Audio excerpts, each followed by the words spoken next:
Hi, this is my reflection video for Techniques for Conference and Collaboration by Kim Gonzalez. When I think about fundamentals of collaboration, I think there are so many variants to collaboration. I read about so many different ways that educators collaborated. My collaborative strategies have been modeling behavior, reviewing missions and values, setting measurable goals, defining roles, promoting creativity, facilitating open communication, and rewarding successful collaboration. I believe that when a good team collaborates well, works as a team, and listens to each other, amazing things happen with our students. The collaboration with families and cultural influences module to me is one of the most important collaborations. The Iris Center module, Collaborating with Families, states that family engagement is regarded as a best practice in education. Research has shown that the parent involvement is a must for children's educational success. When families are involved in their child's education, there's an increased student achievement, improved attendance and behavior, improved social emotional skills, and increased graduation rates. These are some memories of mine showing the connection and collaboration that took place with a few of my families. Having successful collaboration with my families, I believe, are the foundation to my students' success, and it starts at home. Managing team conflict is definitely an important part of collaboration. There's always going to be conflict when various people are working together from different backgrounds. I enjoyed educating myself by reading about the different models. There are many various articles on different models. However, I believe that they did all overlap some. And it seemed that most models had about four commonalities like define, identify, ideate or alternatives, evaluate solutions, and implement and execute. Patrick Lencioni's The Five Dysfunctions of a Team had many ideas and strategies, like members of trusting teams appreciate and tap into one another's skills and experiences, have lively and interesting meetings, develop an ability to learn from mistakes, establish respect among team members, and enjoy success.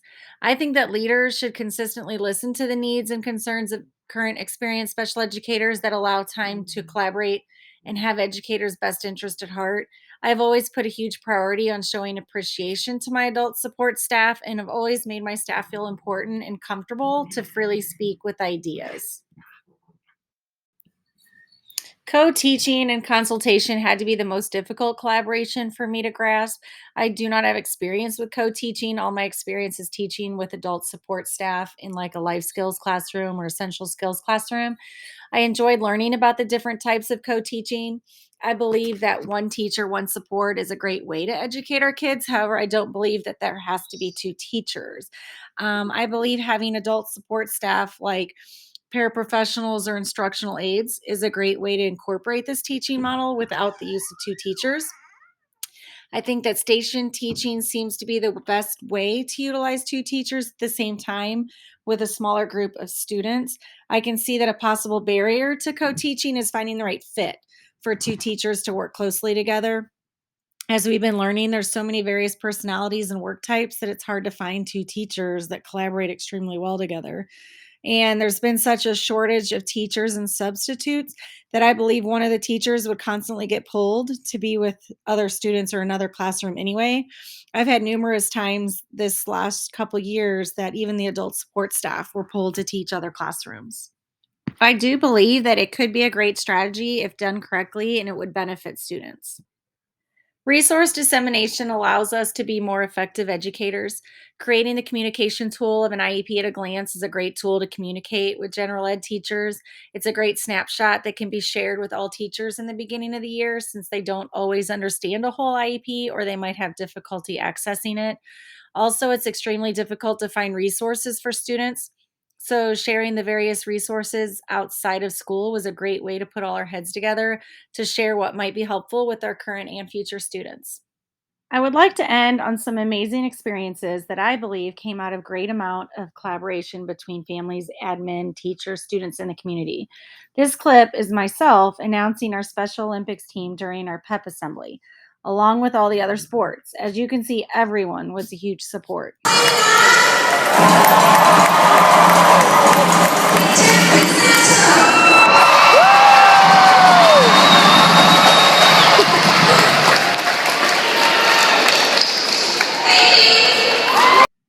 This next clip is myself getting dunked by one of my students at our field day.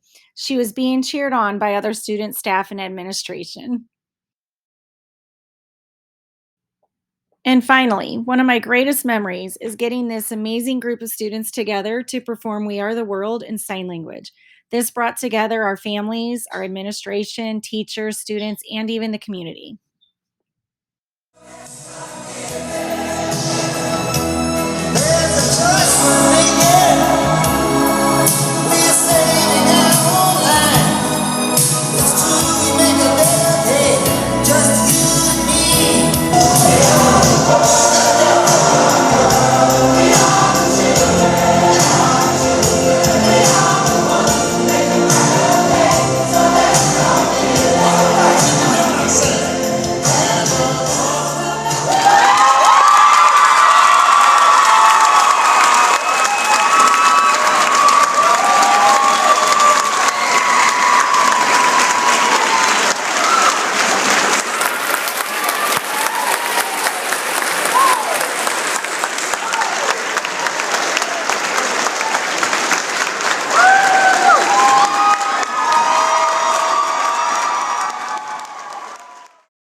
I have thoroughly enjoyed this course and believe that learning about collaboration is an extremely important aspect to not only education, but to this thing called life. I can now reflect. I reflect on my educational beliefs, my biases, my practices, and I make adjustments to be a better educator.